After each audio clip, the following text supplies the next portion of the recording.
What if the home that could survive a wildfire, cost you less than you think, and be ready in a matter of months, already exists right now in 2026? Because it does. And thousands of Americans who lost everything in the fires that tore through Los Angeles in early 2025 are already living in one. These are not the boxy, cheap-looking prefab homes your grandparents warned you about. These are precision-engineered, fire-resistant panel homes that are changing everything we thought we knew about how houses are built, how fast they go up, and how safe they actually are when disaster comes knocking. In this video, I am going to walk you through exactly how these homes work, what panels are being used right now in 2026, how much they cost, and whether one could genuinely protect your family. Because the answer is more honest and more complicated than the headlines will tell you. And I promise, what I am about to share in the final section of this video is something most builders will never voluntarily tell you about fire-resistant prefab homes. So stay with me all the way through. If you are new here, this channel is all about affordable homes, smart construction, and real numbers, no fluff. Hit subscribe and tap the bell so you never miss a video like this one. Here's what I need you to hold in your mind as we go through this. A code-compliant home built in 2026 can still legally have wood studs, wood sheathing, wood blocking, and wood framing throughout its walls. It passes inspection. It gets a certificate of occupancy. And when an ember finds one small gap around a vent or a window, it burns from the inside out. That is the gap the permit papers will not tell you about. The difference between a home that merely meets fire code and a home that actually survives a wildfire are two completely different buildings. So the question is, which one are prefab fire-resistant panel homes actually giving you? Keep that question with you. We will answer it by the end. What is a fire-resistant panel prefab home? Let us start with the basics, because the term gets used so loosely it has almost lost its meaning. A prefab home built with fire-resistant panels is a home where the primary structural or cladding components are manufactured off-site in a factory, assembled with precision, and then transported and erected on your land. What makes 2026 different from even 5 years ago is the level of fire-resistant technology baked directly into those panels before they ever leave the factory floor. We are not talking about spraying something on at the end. We are talking about panels engineered from the ground up to resist ignition, limit the spread of flames, and dramatically slow the rate at which heat moves through your walls. The three main panel systems dominating this space right now are structural insulated panels, known as CIPs, cross-laminated timber, known as CLT, and insulated concrete form panels, known as ICFs. Each one behaves differently in fire, costs differently to build, and gives you a very different finished home. And that is exactly what we are going to break down next, because one of these three is quietly becoming the option that insurers, fire engineers, and rebuilding homeowners are choosing above all others. Which one? That is coming up right now. CIP panels. The fast and efficient option structural insulated panels have been around for decades, but the version being used in 2026 fire-resistant builds is not the same product from 20 years ago. Companies like JDB Builders, who jumped into the Pacific Palisades rebuild effort after the 2025 wildfires, are using CIP panels with fire-resistant sheathing built directly into the panel assembly. The core of a CIP is typically expanded polystyrene foam sandwiched between two rigid boards. In fire-rated versions, those outer boards are treated or replaced with non-combustible materials, and the entire panel is then paired with exterior cladding and interior gypsum board that bring the system up to code. Here is what makes CIPs genuinely impressive in a fire scenario. The panels are airtight. There are essentially no gaps in the wall assembly for embers to infiltrate. An ember intrusion is actually how most homes ignite during wildfires. They do not catch fire from the flame front directly. A burning ember lands on or near the house, finds a gap, drops into a vent, crawls under a soffit, and ignites the interior materials from inside. CIP construction dramatically reduces those pathways. The trade-off is honest. The OSB sheathing used in standard CIPs is still a combustible material. A CIP home is not fireproof. The fire resistance comes from the system working together correctly. The right cladding, the right gypsum on the interior, and the right detailing at every joint and opening. When it is done right, it works very well. When corners are cut, it is a different story. Build timeline for a CIP prefab home in 2026 is significantly faster than stick-built construction. The factory cuts the panels to specification using software, ships them to site, and a crew can typically have the shell standing in days rather than weeks. Pricing for a SIP prefab home varies considerably depending on design, location, and finish level, but you are generally looking at anywhere from around $150 per square foot on the lower end to well over $300 per square foot for a fully finished custom home, and that is before land and site costs.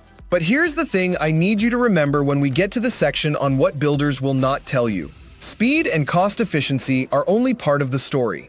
There is a fire resistance rating number you need to ask about before you ever sign a contract, and most people buying SIP homes never ask for it. T-panels, the surprising science of burning wood slowly. This one tends to surprise people. Cross-laminated timber, CLT, is essentially engineered wood. Layers of lumber pressed and glued together at alternating angles to create an exceptionally strong, dimensionally stable structural panel. And yet some of the most fire-resilient prefab homes being built in California in 2026 use CLT as their primary structural system. How can wood be fire-resistant? The science here is genuinely interesting. CLT panels, when exposed to fire, char on the outside. That char layer actually insulates the interior wood beneath it, slowing the rate at which heat penetrates through the panel.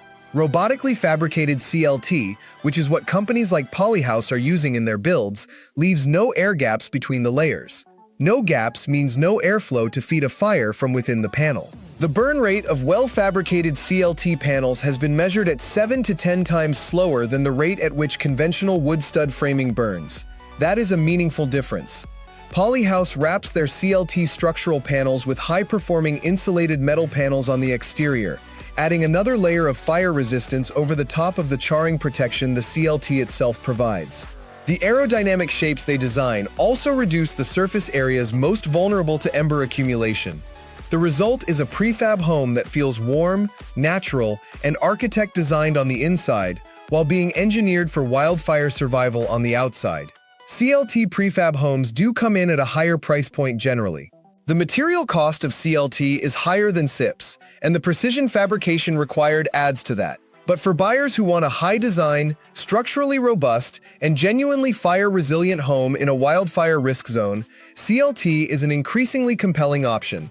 Both SIPs and CLT are strong performers, but neither of them holds the top rating for fire resistance among panel-built prefab homes.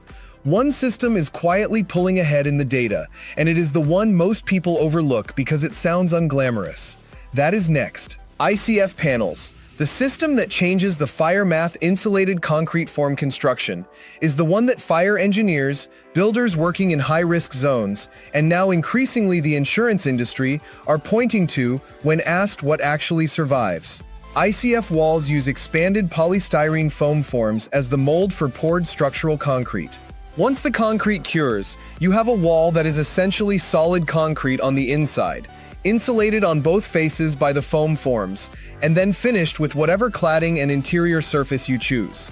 The fire resistance numbers for ICF are remarkable. ICF walls can carry fire resistance ratings of 4 hours or more.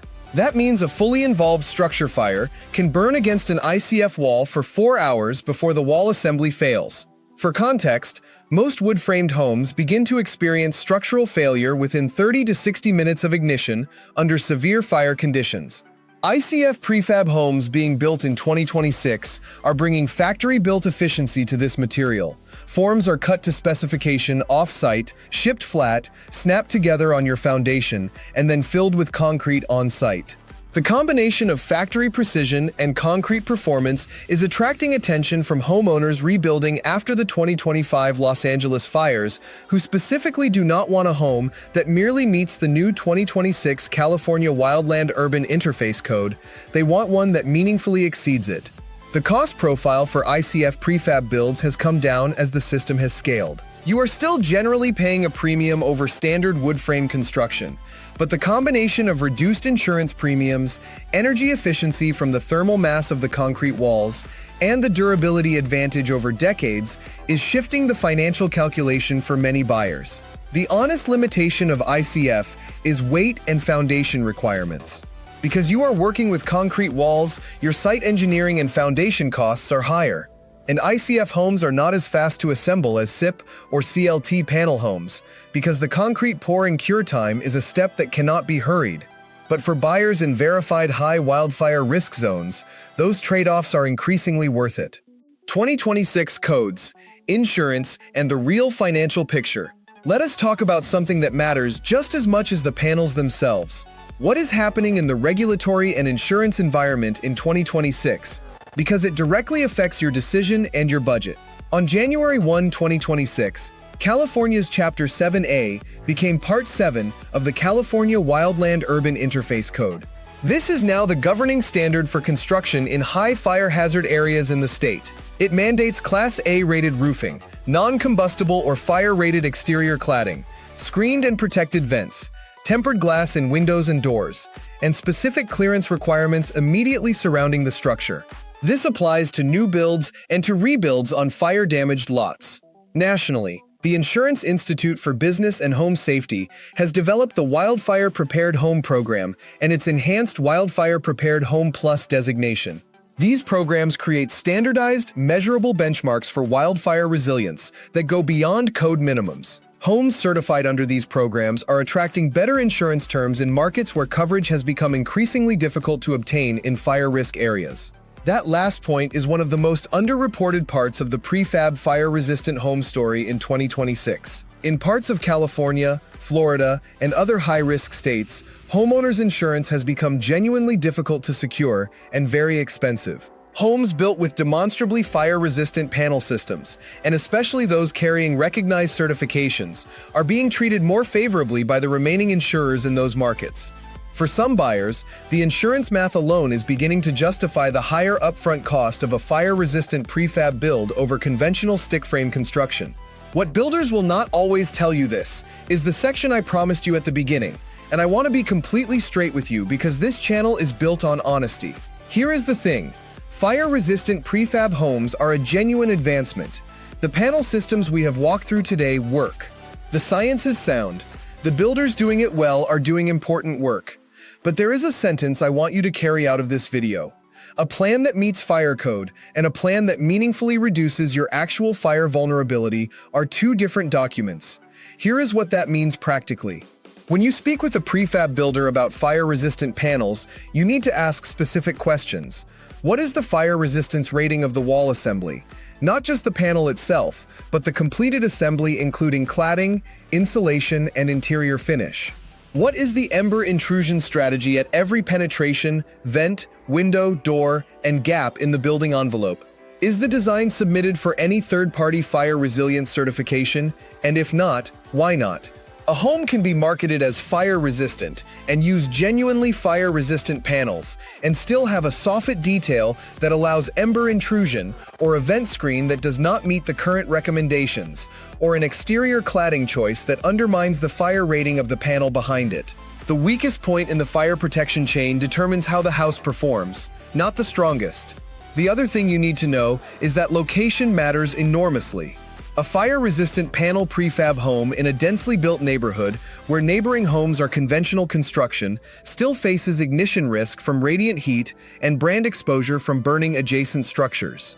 The technical term researchers use informally is herd immunity.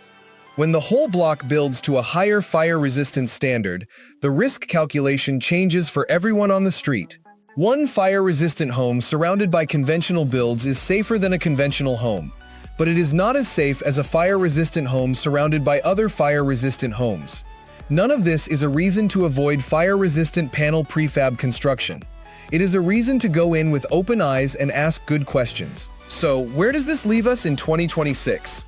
Prefab homes built with fire-resistant panels are real, they are increasingly mainstream, they are being built right now for people who lost homes in the fires that swept through Los Angeles in 2025. And the technology underpinning them is genuinely impressive. SIP panels offer speed and airtight construction. CLT offers a remarkable charring defense and high design appeal. ICF offers the highest fire resistance ratings and is gaining serious ground in the most at-risk zones. The cost range is wide, from around $150 per square foot at the entry end to well above $400 or $500 per square foot for custom fully finished builds, always excluding land.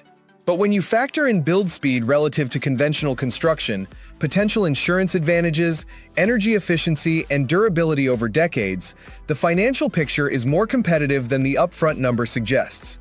What you now know that most buyers do not is the right questions to ask.